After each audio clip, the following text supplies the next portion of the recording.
కావ్య విషయంలో అందరి ముందు కోపంగా, పంతంగా ఉన్నాను అని రాజ్ పైకి చూపించినా, కావ్య విషయంలో చాలా బాధపడుతుంటాడు. తనకు తెలుస్తూ ఉంటుంది నేను తప్పు చేశాను, నాదే తప్పు కావ్య విషయంలో అని. కానీ ఈగో అనమాట. కావ్య దగ్గరికి వెళ్ళాలంటే మాట్లాడలేడు. మరి ఇంట్లో వాళ్ళేమో వినాయక చవితి సంబరాలన్నీ రాజ్ చేతుల మీదుగానే జరిగితే విఘ్నాలు ఏమన్నా ఉంటే పోతాయని అనుకున్నారు కదా! విగ్రహాన్ని కావ్య వాళ్ళ దగ్గర నుంచి తెప్పించుకుందాం అన్నట్టు మాట్లాడుతూ ఉంటే, అయితే అపర్ణ సరే కనీసం అక్కడికైనా వెళ్తాడు కదా! కనీసం వాళ్ళ దగ్గరైనా ఉంటే మాట్లాడుకోవడానికి ఉంటుంది.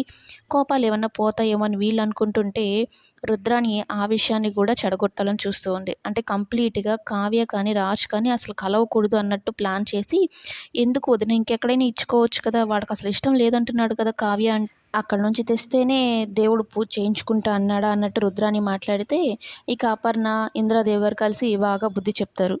ఆ దేవుడి దయతో అయినా వాళ్ళిద్దరూ కలుస్తారని మేమనుకున్నట్టు నీ పాడు మాటలు మాట్లాడకు అన్నట్టు